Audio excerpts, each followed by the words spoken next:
Boa noite, seja bem-vindo ao nosso culto de oração e estudo bíblico nessa noite.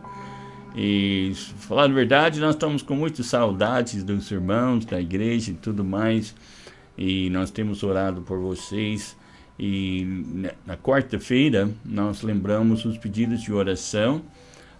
E nós queremos que todos podem mandar os seus pedidos para nós, ou colocar no grupo da igreja, e nós estaremos orando, né, por seus pedidos. Tem alguns ministérios que estão suspensos, né, nesse mês devido à Covid e todas as circunstâncias, né?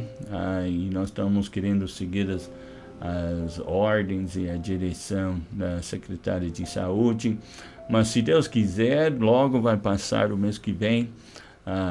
No final do mês nós estamos prevendo que nós vamos poder retornar a realizar os cultos no local da igreja, mas enquanto isso a igreja ainda continue bem ativa, bem atuante, e nós estamos evangelizando, nós estamos alcançando pessoas não somente através de vídeos, mas também através da palavra. Nós temos entregue a palavra de Deus. Deus abre algumas oportunidades agora que não tivemos antes, mas esteja orando um pelo outro, seja um testemunho por nosso Deus. Manda seus pedidos de oração. Esse mês de aniversário da igreja, nós estamos convidando alguns pastores, né, que estavam presentes na inauguração da Igreja Batista Nova Vida em Ingá. E nós tivemos os primeiros 3, na época eles não eram pastores, né? Eles eram membros da igreja, mas agora são pastores, né? Que era o pastor Del, e pastor Haroldo e pastor Seth. E daí, domingo passado, nós tivemos mais 2, o pastor Wagner e o pastor Rômulo. Os 2 estavam presentes na inauguração. O pastor Rômulo era o conferencista naquela ocasião, e o pastor Wagner trouxe um ônibus, né, de pessoas, né, para a inauguração da igreja naquela vez. Foi uma grande bênção para nós. E se Deus quiser, esse próximo domingo nós vamos ter mais 2 pastores que também estavam presentes, e para comemorar conosco esse mês de aniversário da Igreja Batista Nova Vida, tanto em Ingá como Guacuri. Nós estamos comemorando em Guacuri também, que começou no mês de abril, e nós vamos ter alguns pregadores que estavam presentes lá também, quando nós inauguramos a igreja lá em Guacuri. Mas esteja orando um pelo outro. Tem alguns pedidos de oração que vão passar no final do culto, mas eu gostaria de começar o culto com uma palavra de oração, e logo nós vamos ter nosso estudo. Mas vamos lembrar na oração vários irmãos que estão desempregados, e vamos lembrar que Deus esteja suprindo as necessidades. E, por favor, se alguém da igreja tem conhecimento de um irmão ou uma irmã que está passando com uma necessidade, não precisa expor aquela pessoa, mas você pode enviar em particular para nós, e para que a igreja possa agir e ser uma bênção na vida daquela pessoa. A igreja tem entregado várias cestas básicas e temos ajudado na forma possível, mas por favor, avise o pastor Carlos ou eu, um dos líderes da igreja, para que a gente possa tomar as providências. Mas além disso, nós estamos orando pelos enfermos, e que Deus possa colocar a mão sobre eles. Estamos orando pelas pessoas de risco devido a coronavírus. Também estamos orando pelas pessoas que trabalham na área de saúde, que estão na linha de frente, trabalhando todos os dias, colocando a sua vida em risco, e vamos lembrar dessas pessoas em oração. E também nós queremos orar pelas pessoas mais idosas, né? coroas, né, da igreja. Então vamos orar por eles para que Deus proteja. Então vamos começar nosso culto com uma palavra de oração. Logo depois do nosso estudo nessa noite, nós vamos passar os pedidos para que vocês podem anotar e orar em seu tempo a sós com Deus. Oremos. Pai, agradecemos ao Senhor pela bênção que nós temos de poder reunir, oh Pai, mesmo distante um do outro, nós podemos reunir através dessa ferramenta que o Senhor colocou à nossa disposição, para que a gente possa, oh Pai, comunicar e também focar na Tua Palavra. E que o Senhor esteja operando, oh Pai, em favor de cada irmão, cada irmã, que nesse momento se encontra sem emprego, sem fonte de renda. Ó Pai, que o Senhor esteja abrindo as portas e suprindo as necessidades. O Senhor prometeu na Tua Palavra que o Senhor, segundo as Suas riquezas, providenciará toda necessidade que nós temos. Ó Pai, que o Senhor esteja operando, abençoando todos os irmãos nesse sentido.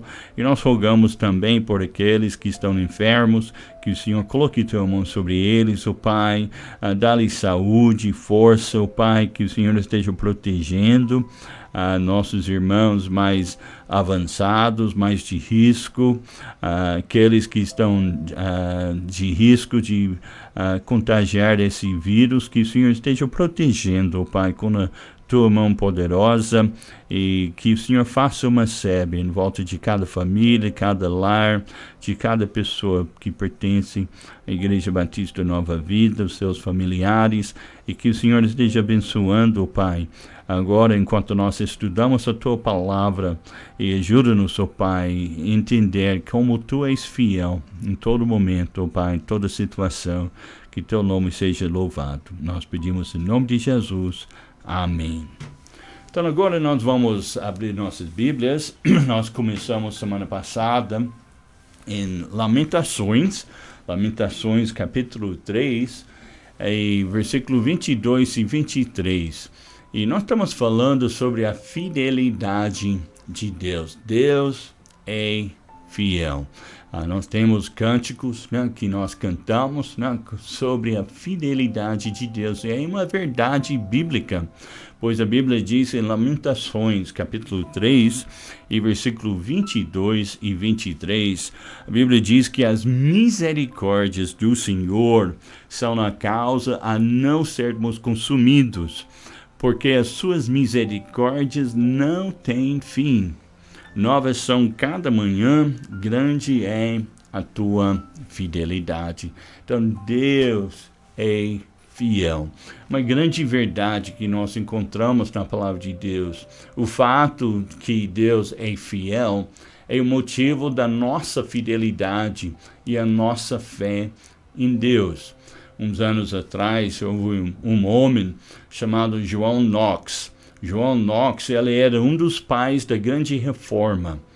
Ele não tinha medo de homens, lugares, fome, sede, doença ou mesmo da morte. Era um homem fiel, muito usado por Deus. E devido à sua coragem em pregar a verdade contra o pecado, ele ficou conhecido como João Batista da Escócia. Mas ninguém influenciou a vida de John Knox mais do que um homem que se chama George Wisnat. George Wisnat era um pregador da palavra de Deus, e ele sempre pregava sobre o evangelho da graça. E para esse homem, John Knox admirou tanto ele que quando ele era jovem, ele virou a guarda-costa dele, né? Onde esse homem ia pregar, o John Knox acompanhava, e ele, em certo sentido, buscava protegê-lo. Em 1546, enquanto estava sendo perseguido por causa da sua fé, o pastor Wisnat, ele foi levado ao julgamento, ao tribunal, e ele foi condenado à morte por causa da sua fé em Cristo Jesus. E John Knox, ele escreveu no seu livro sobre a morte desse homem. Ele diz que esse homem, ele foi queimado a fogo, seu corpo foi colocado, incendiado, né, pelo fogo. Enquanto ele estava ali naquele lugar, enquanto estava em chamas, ele disse essas palavras. Ele disse que essa chama está queimando o meu corpo, mas não está queimando o meu espírito, porque meu espírito está firme em Deus. E realmente foi esse testemunho vivo de fé que transformou a vida do João Knox, que então ele não era pregador, ele, como eu falei, ele era guarda-costas desse homem, mas quando ele viu o testemunho da fidelidade, da fé dele na morte dele, ele determinou naquele momento que ele ia pregar o evangelho, custa o que custar. E ele foi grandemente usado por Deus, e a igreja presbiteriana começou através do ministério do João Knox. Diante de tantos testemunhos de homens e mulheres de fé, que até foram martirizados e morreram por causa da sua fé, muitas vezes parece insignificante, né, os motivos que nós deixamos de servir a Deus. Quando nós pensamos em pessoas assim que deram as suas vidas, nós podemos pensar, puxa vida, o motivo que eu deixei de servir a Deus é muito pequeno, muito pouco. A nossa fidelidade a Deus realmente é baseado na sua fidelidade a nós. Deus é fiel para conosco. E por causa da sua fidelidade, deve nos incentivar a ser fiel a Ele. O Carlos Spurgeon, ele disse certa vez, Deus não dá as coisas e depois toma-as de volta. Portanto, esperemos no Senhor e permaneçamos tranquilos. Não existe um motivo justo para alimentarmos a menor dúvida. O amor, a palavra e a fidelidade de Deus são coisas certas. Então, na palavra de Deus está cheio de exemplos de homens e mulheres de grande fé que receberam grandes vitórias da mão de Deus. O livro de Hebreus, capítulo 11, fala sobre os heróis da fé.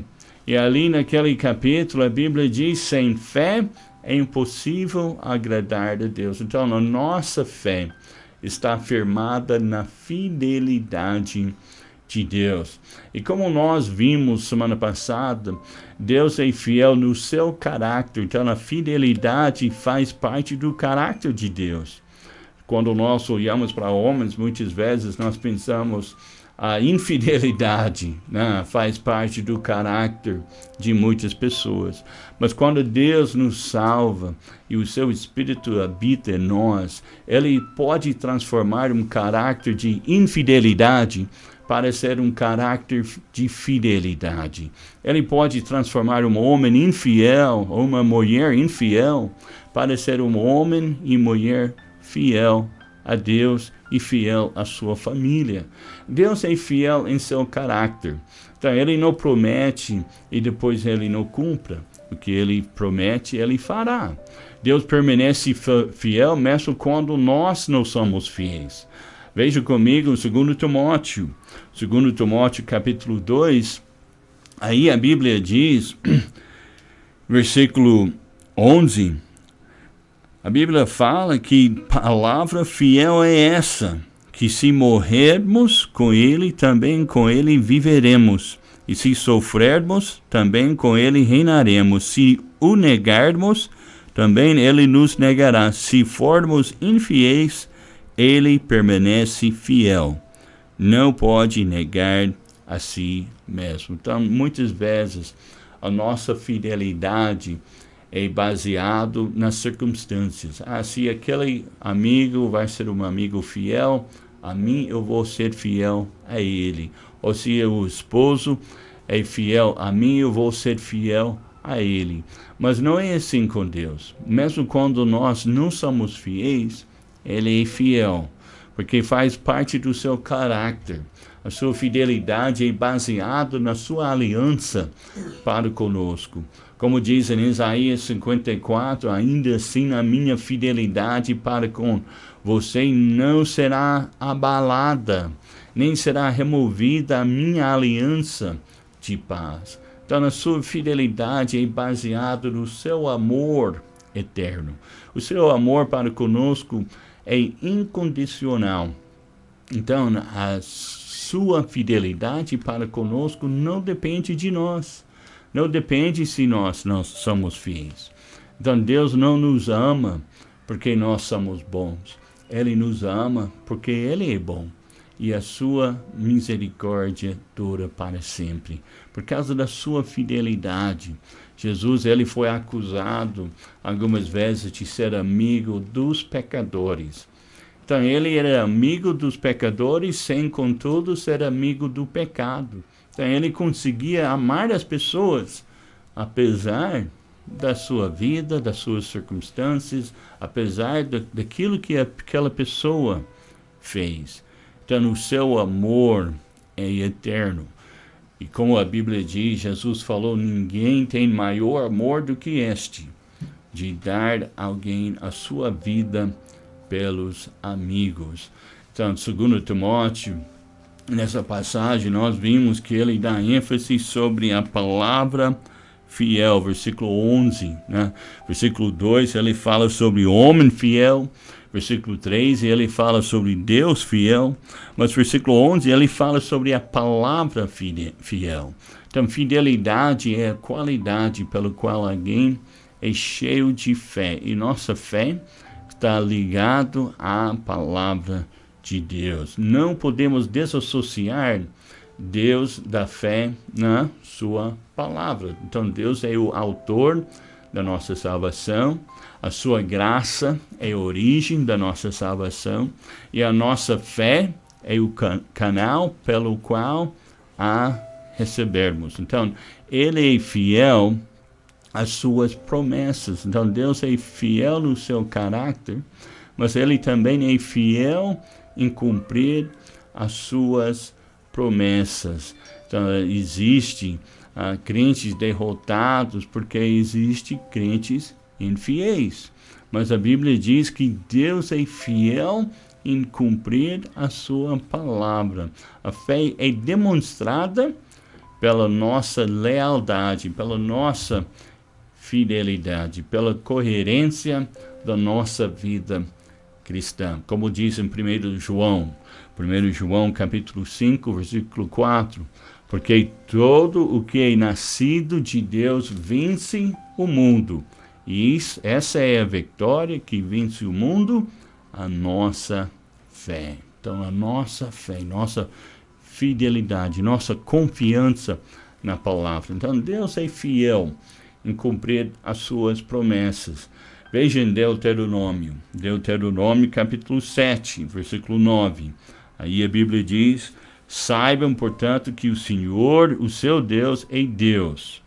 Ele é o Deus fiel, que mantém a aliança e a bondade por 1000 gerações daqueles que o amam e obedecem os seus mandamentos. Então, ele é fiel em cumprir as suas promessas, pois a Bíblia diz em Números, capítulo 23, e versículo 19, Deus não é homem para que minta, nem filho de homem para que se arrependa. Acaso ele fala e deixa de agir? Acaso promete e deixa de cumprir? Então, na resposta daquela pergunta, acaso ele promete e deixa de cumprir? A resposta é não. Ele não vai deixar de cumprir o que ele prometeu, né? Como diz em Hebreus 10, versículo 23. Apegamo-nos com firmeza à esperança que professamos, pois aquele que prometeu é fiel. Então, às vezes, a nossa mania é limitar a Deus. Então, Deus quer fazer muito mais em nossas vidas. E Ele dá muitas grandíssimas e preciosas promessas, mas às vezes nós limitamos a Deus de fazer essas grandes coisas em nossas vidas por causa da nossa falta de fé, nossa falta de confiar nas suas promessas. Então, a promessa de Deus é completamente confiável. Nós temos um exemplo disso em 2 Reis, capítulo 13. 2 Reis, capítulo 3, e aí nós encontramos a história de Eliseu. Eliseu era profeta, né? Verdade, Eliseu está no fim da sua vida, lá em 2 Reis, capítulo 13. E ele está prestes a morrer. E daí o rei do então Israel, naquela época, sabendo que Eliseu está prestes a morrer, o Joás, né, era o nome do rei, ele decidiu, eu vou lá no hospital visitá-lo, né, e pedir uma bênção, né, do homem de Deus. E daí Joás, ele foi lá no hospital, ele foi visitar Eliseu, que estava na beira de morte, e naquele encontro Eliseu, ele pediu algo do rei, né, que parece no momento não faz sentido, mas logo você vai entender o sentido. Ele pede para ele pegar um arco e as suas flechas. Ele pediu para ele bater com a flecha na terra, né, e depois pegar a flecha e atirar. E daí a Bíblia diz que esse rei pegou, talvez ele não entendeu, né, o motivo que Eliseu estava pedindo a ele fazer tal coisa. Ele pegou a flecha e com pouco ânimo ele bateu apenas 3 vezes no chão. E daí ele pegou, ele atirou a flecha. E o homem de Deus, Eliseu, a Bíblia diz que ele indignou-se, porque ele sabia porque Deus pediu para ele fazer aquilo. E ele disse para ele, você podia ter batido 20, 30, 100 vezes, ou muito mais. Mas sendo que você só bateu 3 vezes, Deus vai apenas dar 3 vitórias sobre o seu inimigo. Deus vai apenas dar 3 vitórias sobre aquilo que vem contra vocês. Do inimigo naquela época, que era a Síria. Então, o que essa história nos ensina? Como nós podemos ver através da vida desse rei, ele bateu, né, aquelas flechas com um espírito meio indiferente, né? E ele bateu apenas 3 vezes, quando ele podia ter batido muito mais. Então, essa história nos ensina como que Deus apenas lhe deu 3 vitórias na sua vida sobre o inimigo, sobre a Síria. E ele podia ter dado vitória completa na vida dele. Poderia ter dado 20, 30, 100 vitórias sobre o seu inimigo. Muitas vezes nós limitamos a Deus. Deus quer fazer muito mais em nossas vidas, mas por causa da nossa falta de fé ou nossa falta de compromisso, nós perdemos muitas vitórias em nossas vidas. E nós apenas experimentamos só uma parte daquilo que Deus tem para nós. A Bíblia fala como que nós podemos limitar a Deus de operar em nossas vidas por causa da nossa falta de compromisso e falta de confiança na sua palavra. Nós temos um exemplo disso em Salmo 78. Em Salmo 78, versículo 40, Deus está contando um pouquinho da história de Israel.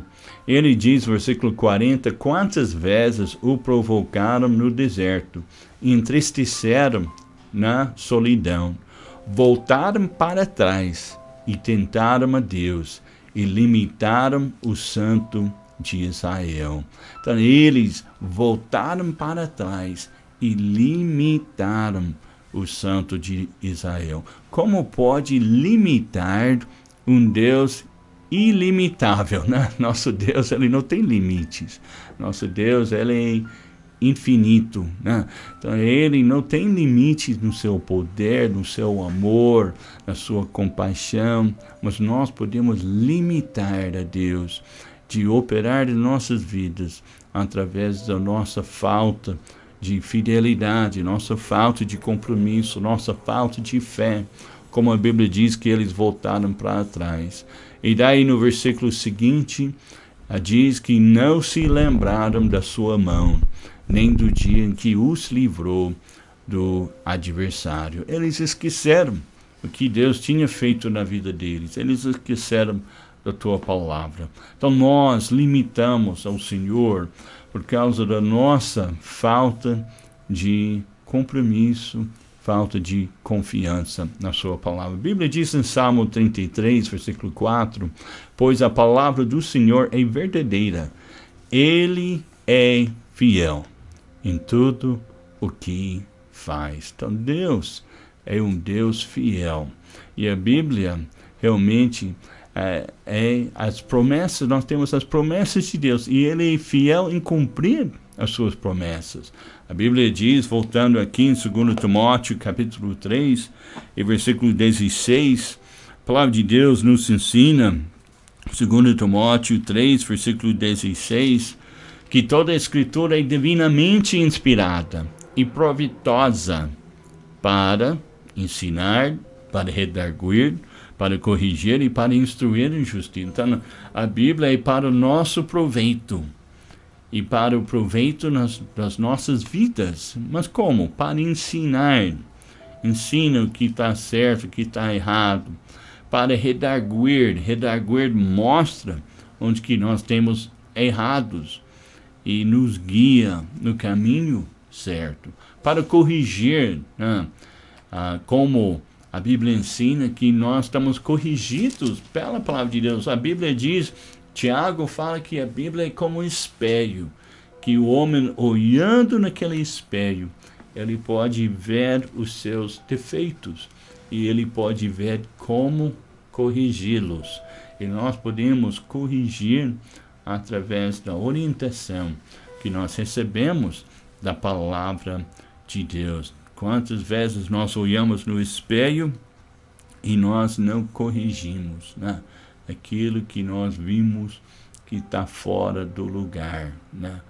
E nós precisamos de deixar que a palavra de Deus nos corrige, nos oriente, mas também diz para nos instruir em justiça. Então a palavra de Deus deve ser o guia absoluto e infalível para mostrar como viver. Então, a maioria, né, das compras grandes, né, como carro, eletrodomésticos, coisas assim, vem acompanhada de um manual de instruções que mostra como operar aquele objeto. Uma vez um casal novo, né, recém-casados, a esposa ficou grávida e eles ganharam seu primeiro filho. E nós fomos no hospital, nós fizemos uma oração, né, pelo neném, pela mãe. Enquanto nós oramos por aquele casal, o rapaz olhou para mim e ele falou, pastor, isso é a primeira compra que eu já fiz de tão grande que eu não recebi um manual de instrução para poder saber como funcionar. Eu não sei como funciona ser um pai. Eu entendi o que ele estava falando, né? Que não estava preparado, né, para ser um pai. Mas Deus tem nos dado um manual de instrução aqui. A Bíblia diz que a palavra de Deus nos dá tudo que diz respeito de vida e piedade. E através da palavra, nós estamos instruídos de como ser um bom pai, um bom marido, um bom filho, um bom servo de Deus. Então, a palavra de Deus é o nosso livro de instrução. Como Deus prometeu para Josué, essa promessa vale para nós também. Só para fechar, nós vamos ler Josué, capítulo 1, e versículos 7 e 8. Então, somente esforça-te e tem bom ânimo, para teres o cuidado de fazer conforme toda a lei que meu servo Moisés te ordenou. Dela não desvies nem para a direita, nem para a esquerda, para que prudentemente te conduzas por onde quer que andares. Não se aparte da tua boca o livro dessa lei. Antes medita nele dia e noite, para que tenhas cuidado de fazer conforme tudo quanto nele está escrito. porque então farás prosperar o teu caminho e então prudentemente te conduzirás. Então ele está dizendo para Josué: a minha palavra é suficiente para você. E a palavra de Deus é suficiente para nós também. Como diz para Moisés, ele é a rocha, as suas obras são perfeitas e todos os seus caminhos são justos. É Deus fiel, que não comete erros, justo e reto ele é. Meu amigo, o problema não é que Deus não enxerga os nossos problemas, o problema é que nós não enxergamos o que Deus enxerga.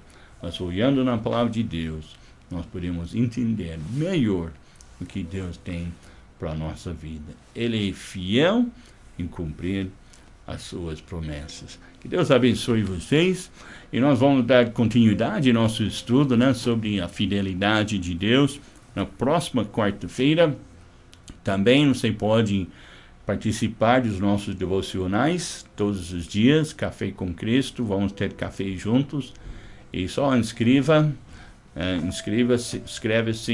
no canal do YouTube e daí acione, né, aquele sino, né, para que você receba alerta todo dia quando cai um novo vídeo, e participe conosco. Deus abençoe vocês e um grande abraço virtual.